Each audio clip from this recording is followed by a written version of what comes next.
Accurate facts. Accurate facts. We call it dealing in truth. Accuracy is very important. Here's why. It builds credibility. Credibility starts to weaken if you mess with the facts, the truth, the correct numbers. Now, everybody will give you room for what we call an unintentional error in dealing in facts. Now, see, if my watch says about 7:28, but if you were to ask me what time is it, and I was to say it's 7:30, you would allow me to be a couple of minutes off, right? If I said it was 7:30, but accurately, really, truthfully, it was 7:28, you would give me that error to just quickly say 7:30, right?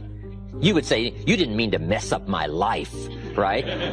By leading me astray with this erroneous information that it was 7:30 when really it was only 7:28. Now, there are times and occasions when you may have to be precise, and it may be a life and death matter, who knows? But in generally speaking, people will give you room for making what we call an unintentional error in stating what we call the truth. But beyond a sort of reasonableness of unintentional error to what we call in higher circles unacceptable. Some people deal in exaggeration, and it starts to destroy their credibility. If you're giving testimony in a trial, and you're on the witness stand, if they catch you in one lie, guess what they do with the rest of your testimony? They throw it all away. Why? You have destroyed your credibility. The guy says, well, no, I only lied just that one time. Well, how are we going to believe that? All it takes is one to now weaken your whole testimony, right? So here's part of the key in the art of persuasion. Dealing in truth. Dealing in fact. Here's what we call true sophistication. A total absence of exaggeration. Why? It's unnecessary to the sophisticated. Here's what we call exaggeration. The childish attempt to make up for lack of self-worth. If you don't feel adequate, more often than not you tend to deal in exaggerations, to make up in numbers what you may lack in character, or what you lack in substance, or what you lack in confidence. But if you start building character and confidence, and precision of thinking and decision-making, and you have a sense of growing worth and value, you don't mind dealing in absolute truth and accuracy, because that's what counts. Here's the next key. Better understated than overstated. I have a book called Seasons of Life, and it's got my picture in it. And it isn't the best picture. You know, the book came out about 3 years ago. I published it myself. Every once in a while somebody says, Mr. Rohn, this picture of you in this book, Seasons of Life, is not the greatest picture of you. I said, I know, that's why it's in there. So that when I show up, I'll look better than the picture.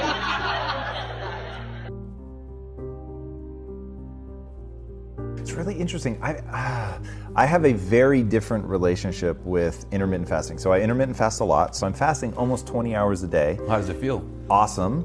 But it isn't additional clarity for me. So what I find is that it changes my relationship to hunger. So I'm not thinking about food in the way that I would be thinking about food if I'm eating over a longer period of time, because I'm in ketosis. So if you took my blood, not now probably because I just had a big meal about 3 hours ago, but if you had taken my blood this morning at like 10 o'clock, 1,000% I was probably posting a 1.5-ish. And when I'm in that range, I feel great, but I don't feel extra. But I find it is extraordinary for fat loss. So the reason I'm doing it now is so I cycle throughout the year. So in the winter, I worry a lot less about carrying a bit of fat. So I probably fluctuate during the year 5 to 7 pounds probably. And then for the summer, then I'll sharpen back up. And then again, the cycle repeats. So that I find it really effective for. I find it really effective for changing my relationship to food so that I don't need to eat. If I were going to miss a meal, not a big deal. If my only choice is to eat something bad versus to skip a meal, then I find that it's just a different relationship. Right, so here's where I think I understand it a little bit differently. It's not like you expect clarity when you pop into ketosis because it's been 16 hours after you've eaten. There's just your last meal. It's just the going back and forth over a few weeks, over a few months. Those months you'll have maybe more clarity than the months before when you weren't. People who are willing to give their blood, sweat, and tears make for better, more profitable companies. People who are only there for their own selfish needs and would be willing to jump ship as soon as they get a better offer, they're not the best people to help build a company for the long term. We can throw money at people which will last for a while, and you can make a company look successful for a while, but it doesn't mean it can last. We can't judge a ship by how well the crew performs in calm waters. We judge a ship by how well the crew performs in rough waters. And the problem is in good times we don't use all that extra money to take care of the people. We use it to distribute, and then when hard times come, sometimes there's not enough padding, and the culture hasn't been fostered over that time. But that is the irony, which is when we lead with an infinite mindset, and the leaders that do lead with an infinite mindset have disproportionately more successful companies, more innovative companies, more profitable companies, all of which are strong enough to last for a very, very, very long time.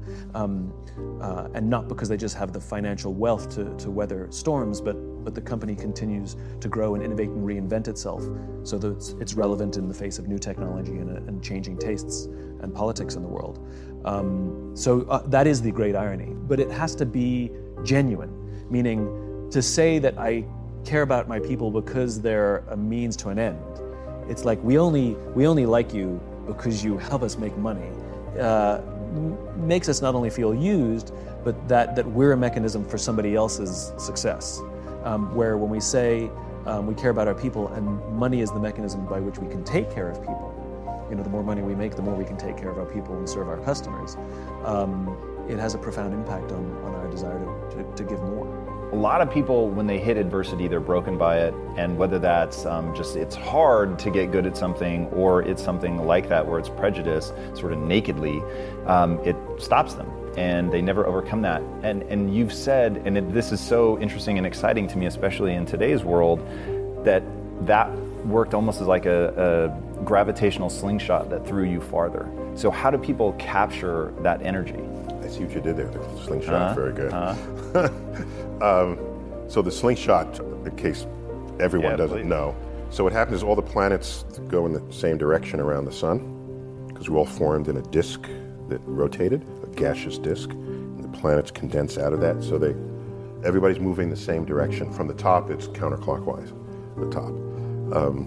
So if you launch a spacecraft and don't have enough fuel to go the distance that you want, what you can do is you can come in behind a planet and fall towards it. And the act of falling towards it is its gravity pulls you in. That's fine.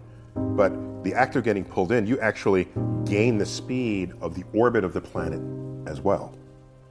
So falling into the gravity, you now have to exit the other side.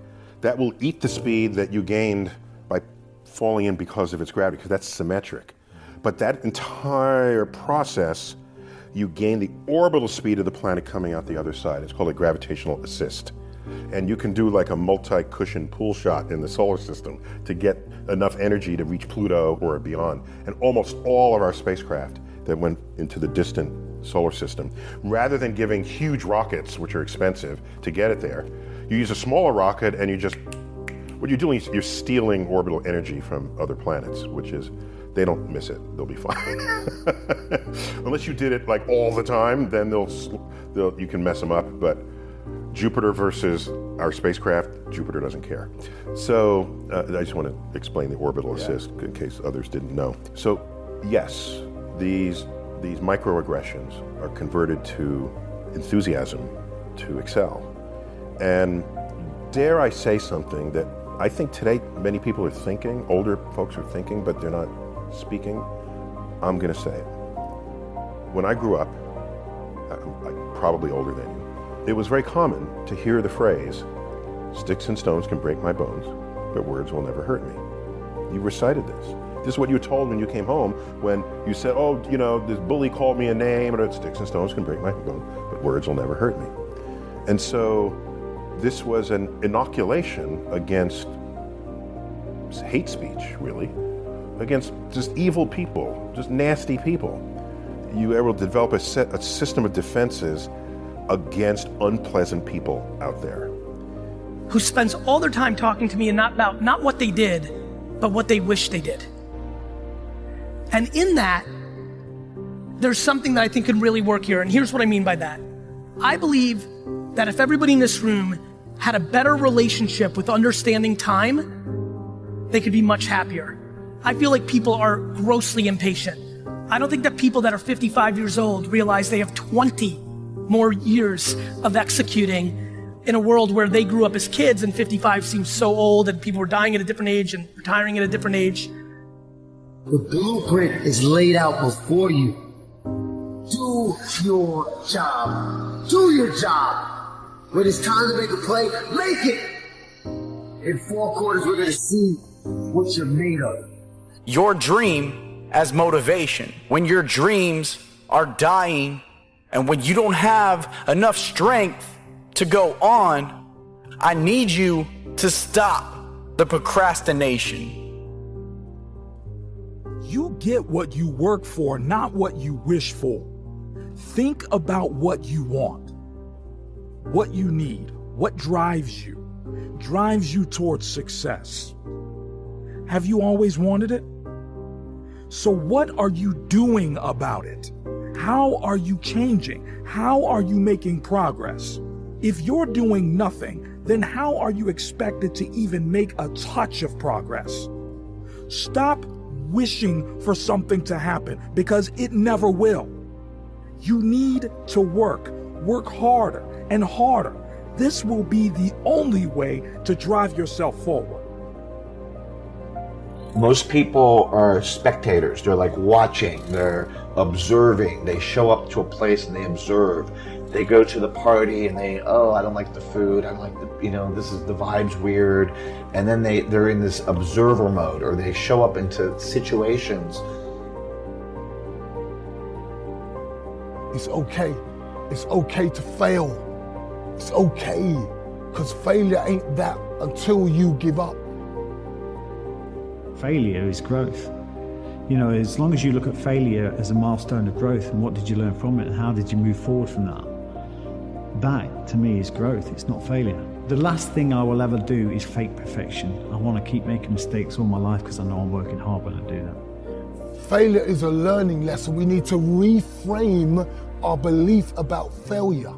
Reframe it and put a different story behind it and watch it empower you and to stop freezing you up, because that's what failure does. When you look at yourself as a failure, you're frozen. Resilience. That's the word left when the storms keep coming. When things go from bad to worse, every reason to stop trying. The moment we all get humbled by at some point. Sometimes more than once. There are times for dreams. And sometimes there is only time for the reality of now. It's more than just a sport. It's a lifestyle. Why don't you start today? Invest in yourself. It's not walking time, it's running time. If you're willing to do the work, you can have anything. Just more motivated now and inspired than I've ever been. I'm very fortunate to be able to do what I do. So if that means working twice as hard or going that extra mile, I have no problem.